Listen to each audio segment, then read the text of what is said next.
The following stories are not real cases but examples for educational purposes only.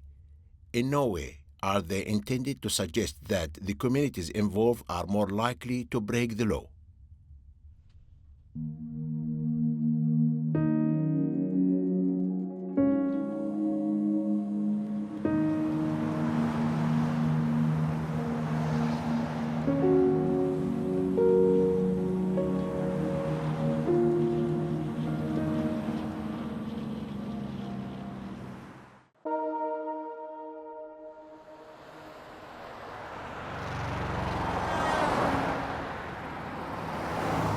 People spend a lot of time looking for the right car to buy. They will look at different types of car, inspect the condition of the vehicle, and work out how much they want to spend. But there are other things you must consider when you buy a car. When you buy a car, you must make sure you have an appropriate licence to drive that vehicle.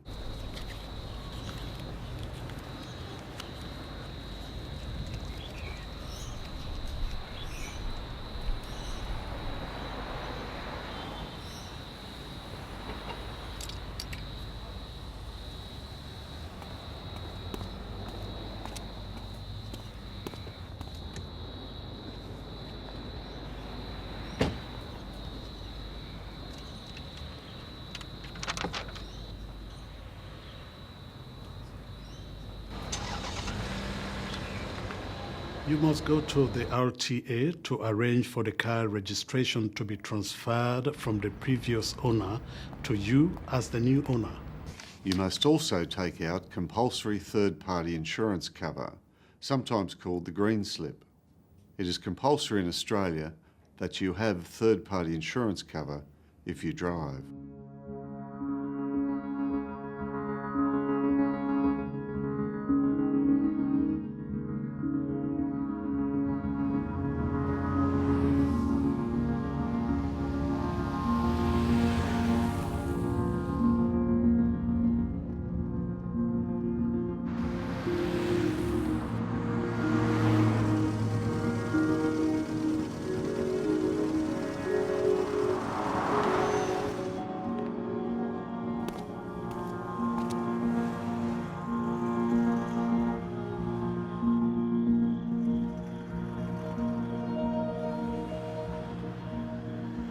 G'day mate, have you got your licence on you please?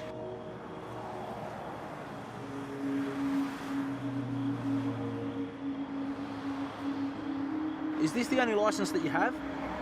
Yes. Alright, this licence has expired. Expired? Yeah, it's a licence from the Republic of Sudan. It expired back in March. Yes, I was born in Sudan. That was where I learned to drive. Okay, are you still a resident of Sudan? No, I'm an Australian resident. Alright, as an Australian resident, you need an Australian licence to drive. Okay, you can only drive on an overseas licence like this for 3 months. And this one expired 7 months ago, so you're actually driving without a valid driver's licence, and it's quite a serious offence. Oh, I didn't know. Alright, look, I understand you didn't know. I'm going to have to issue a court attendance notice for this, and we'll have to have the matter dealt with in court.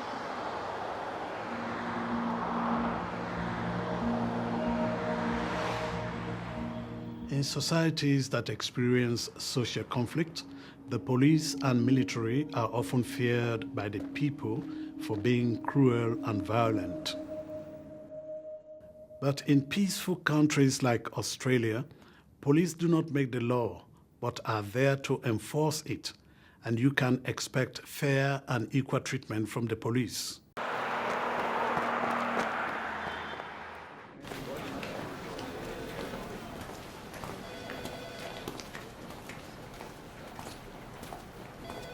Hey, how are you doing?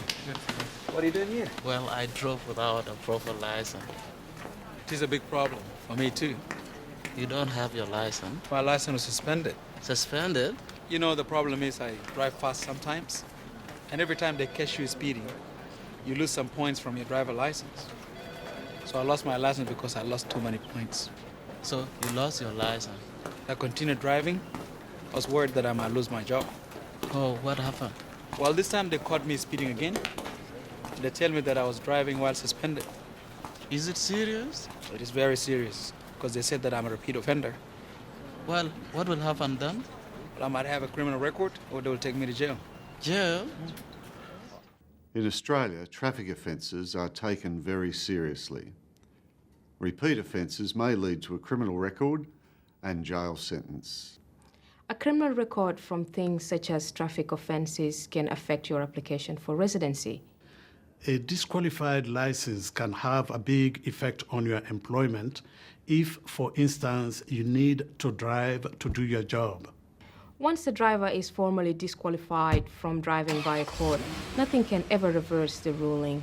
If you keep driving even though you have been disqualified, the courts will add more time to your disqualification time, and there is no way out. You can get free legal advice from places like Legal Aid.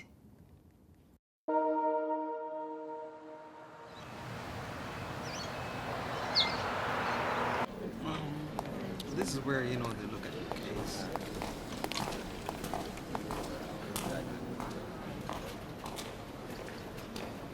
They will see whether you're guilty or not. So here you have a legal aid.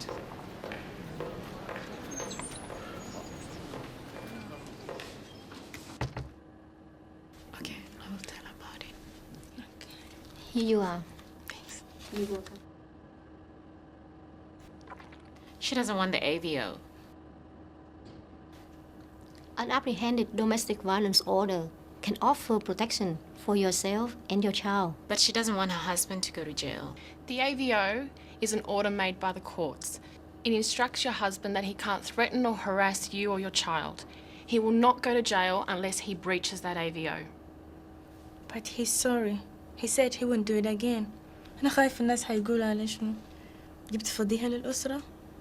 I'm worried about what people will say. The community won't speak to me anymore if I bring shame on the family. Your husband's behavior has brought shame on the family. You haven't done anything wrong. انتي ما عملتي شي غلط. زوجك هو أعماله جاب العار على العيلة. Now your husband has threatened you. You say that he hasn't physically harmed you or your child, but we as police have fears for your safety. And because of those fears, we can apply for the AVO even if you don't want that AVO. When someone in a family tries to physically or psychologically control or harm another family member, it is called domestic violence under Australian law. Domestic violence covers a lot of different forms of behaviour that are intended to harm or cause you fear, including physical violence or threats, sexual assault, verbal abuse or insults, and harassment or intimidation.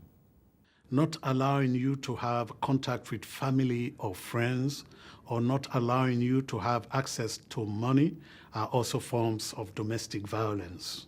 When someone follows you around from place to place and turn up where you are when you don't want them to, it is called stalking, and this is also a form of domestic violence.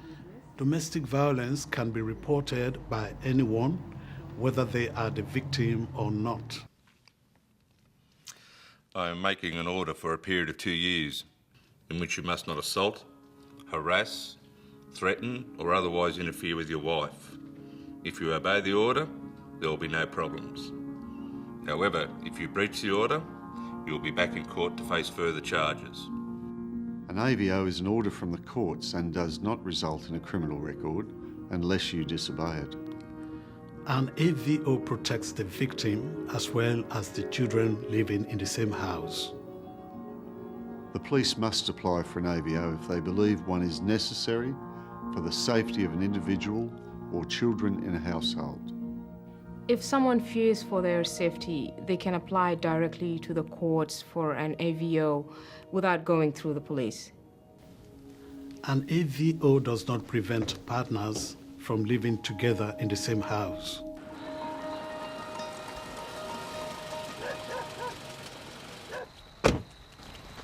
Fairfield 15 off at Smith Street, Bonnyrigg.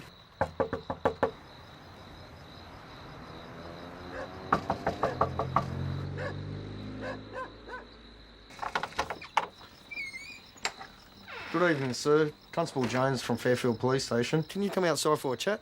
And what do you want? Sir, is there anyone else inside your house? Yes, my wife and my sister. These two officers will talk to your wife and sister. You just come outside and have a chat with me. What is it about? There's been a complaint here tonight, sir.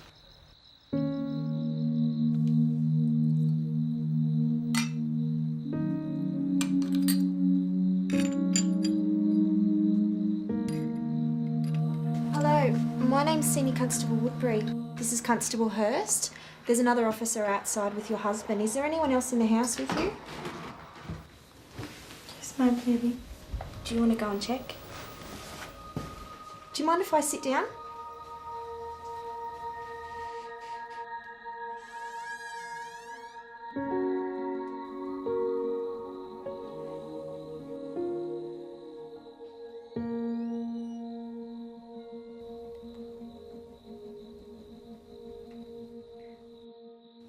Can you tell me what happened?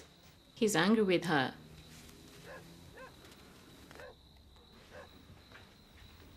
Did your husband hit you?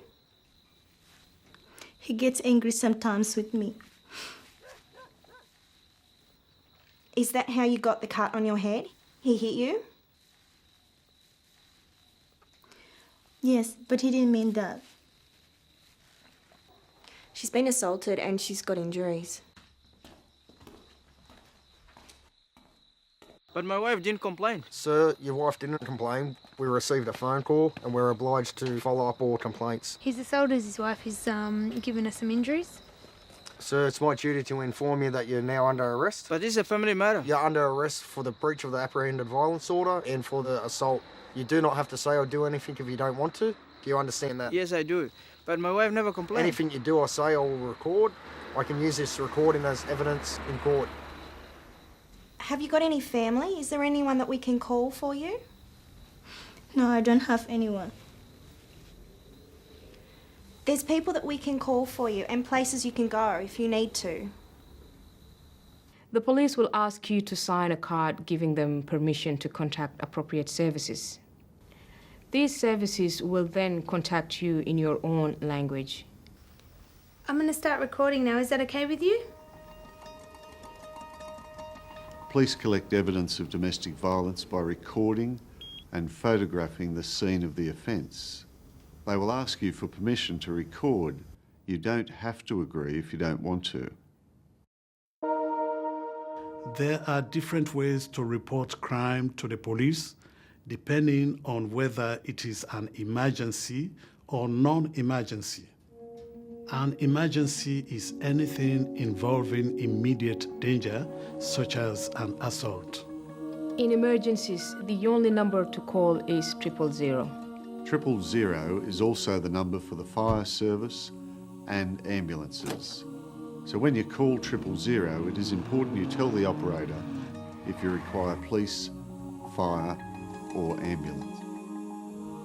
If you don't speak English, say the name of the language you want, then wait for the operator to connect you to the translating and interpreting service.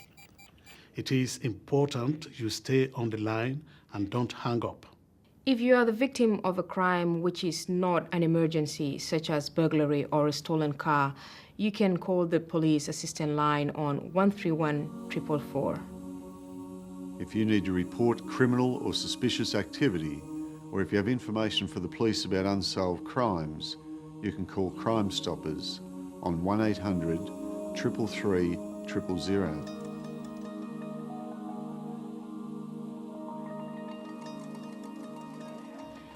It is the responsibility of the police to ensure you have an interpreter if you need one, or if you ask for one. The cost of using police interpreters is covered by the police department and not by you. Translators and interpreters have professional standards, so anything you tell a translator or interpreter will remain confidential.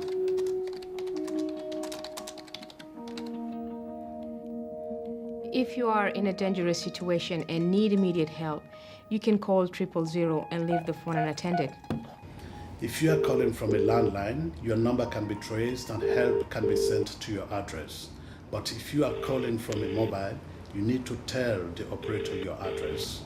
To report crime or suspicious activity, you can speak to the police in person. Or if you don't want to say who you are, you can phone Crime Stoppers. Either way, your information will be treated confidentially.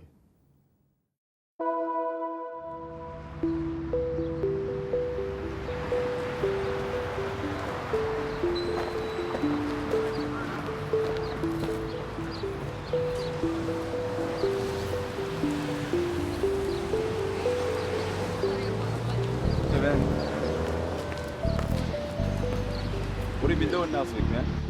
I heard your game got cancelled. Said you guys are automatically What in. is that about the game, man? Hey, give me a flash. Nah, man, what are you doing? You watch the MTBA? Yeah, man. You see the British guy? Yeah, he haven't been there for like a long time, man.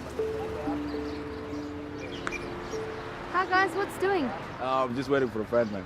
Yeah, do you guys live around here somewhere? Yeah, I live close this way. Hey, why do you want to know where we live? Have you asked everyone else where they live? Okay, my name's Constable Hurst. I'm from Fairfield Police Station. I'm gonna need some ID from you, something with your name and your address. What do you want to know our names? Okay, we've just received a complaint, so I'm gonna need to see your ID. Who's complaining? What did they say? Yeah, we just received a complaint off a member of the public saying someone might have something on them they shouldn't, like drugs or something. Okay, does anyone have anything in their bags or on them they shouldn't? You don't have to answer questions. You're just picking on us.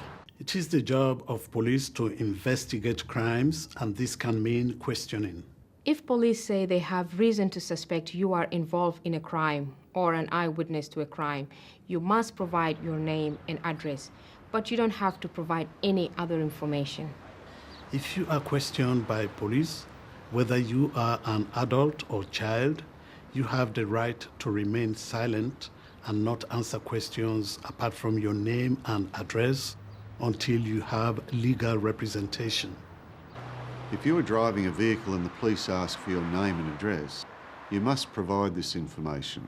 The police do not have to suspect you of a crime to request your name and address when you are driving. My partner's here is going to search you guys to make sure you don't have anything on you shouldn't. Okay, I need to warn you though, if you fail to comply with his search, you might be committing an offence, okay? Can't say you need a warrant. No, mate, we don't need a warrant. Not if we think you've got something on you that you shouldn't have. So we're going to search you, okay? No, you can't. Yeah, we can and we're going to. But, sir... No, mate, that'll do. We're going to do it now, okay? Police can stop and search an adult or child if they have good reason to believe the person is carrying illegal drugs, stolen goods, weapons, or anything used in committing serious offense. Police don't need a warrant to stop and search people or vehicles they reasonably suspect are carrying these things. A frisk or pat-down is a search outside the person's clothing, inside the pockets, bags or wallets. Police can frisk search if they have good reason to believe a search will reveal illegal drugs, stolen goods, weapons or things used in committing serious crime. Hey man, you crazy cutting this stuff around. Yeah, what are you doing with that? It's not mine. All right, I'm going to ask you some questions, all right? You don't have to say or do anything if you don't want to, but anything you say or do can be used in court. Do you understand that? It's not mine. All right, whose is it? I don't know. How did it end up in your bag? I don't know. All right, you're under arrest for possession of drugs, okay? You don't have to say or do anything if you do not want to, but anything you say I'm going to record and can be used in court. Do you understand that? If the police make an arrest, they must tell you that you are under arrest. Well, mate, what I'm going to get you to do is empty out the contents of your bag just right there next to you, okay? Okay, sir. An electronic metal detector is used to search for weapons such as knives and guns. A strip search involves removing a person's clothes and searching the body surface for drugs or other evidence of a crime. A strip search will take place somewhere that is not in a view of the public, usually at the police station. Female suspects are only searched by female officers. A couple of other stuff, sir. I see. What's that in there? Sir, it's a knife. Mate, get your hand out of the bag and just hand me the bag, okay? Hand me the bag.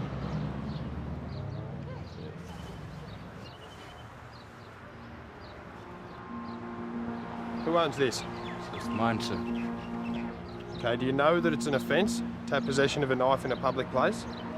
So I don't want to say anything. I want to speak to my uncle. Well, mate, you're under arrest for the possession of this knife in a public place. Now, you don't have to say or do anything if you don't want to, but anything you say or do, I can record and use that evidence in court, okay? You understand that? Yes, sir. Okay, now you'll be taken back to the station where you'll be given an opportunity to speak to juvenile legal aid, okay? If you are under arrest, you must go with police to the station. If you fight or try to flee, you can be charged with resisting arrest. What about us? Yep, you guys are right to go, okay? We've got your details, so that's fine. Come on up. Police can take hold of a person who is under arrest to stop them running away. Police can use reasonable force, which may include using handcuffs, to stop a person from escaping. If you believe a search was unfair or degrading, you can make a complaint at the police station or with the Ombudsman.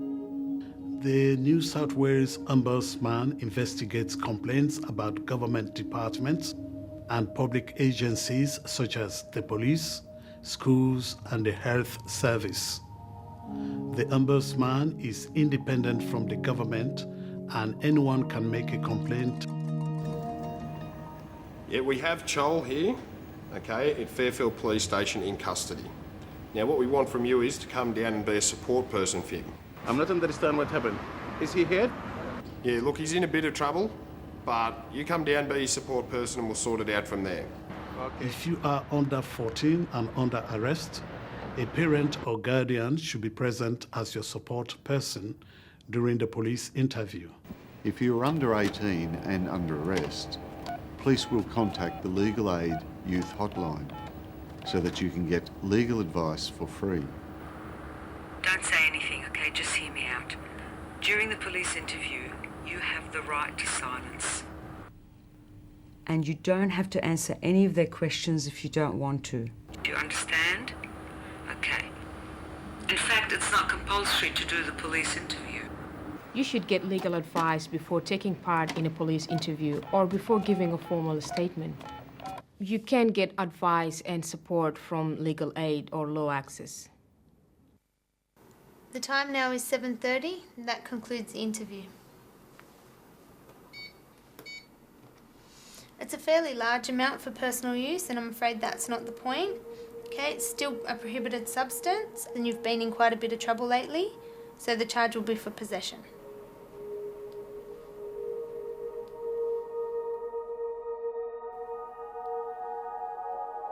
A person can be charged with possession if police find they have even a small amount of a drug in their possession, even if it is for their own personal use. Police can arrest an adult or child and charge them with use if they see them using a drug or if the person admits to using the drug.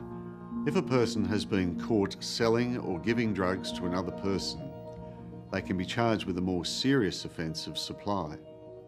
You can be charged with supply if you took part in any activity that was part of the supply of the drug, such as holding the drugs for someone else to sell or collecting the money from the sale. Any supply is considered a serious offense. A charge involving large amounts is a very serious offense. Sometimes a police officer may issue a caution rather than charge a young offender with possession of cannabis, only if it is a small amount and if the person has admitted to the offence and they have had no more than 2 cautions in the past.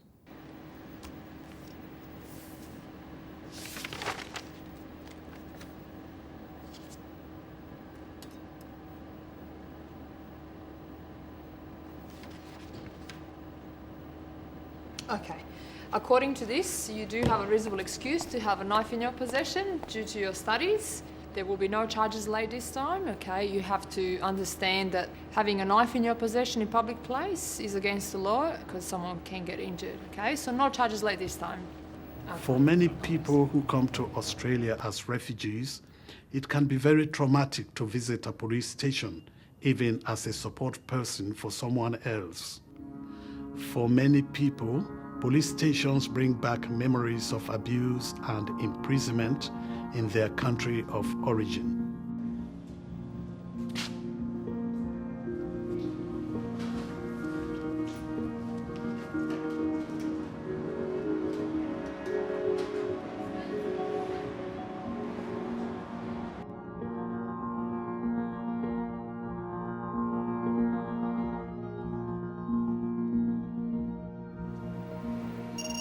If you feel you have been unfairly treated and want to make a complaint about police, contact the duty officer at the police station or your local community legal center, legal aid, or directly contact the ombudsman.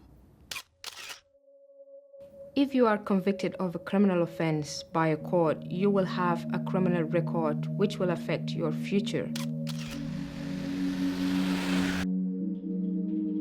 It could prevent you from working in a wide range of jobs and could have a serious effect on a visa application.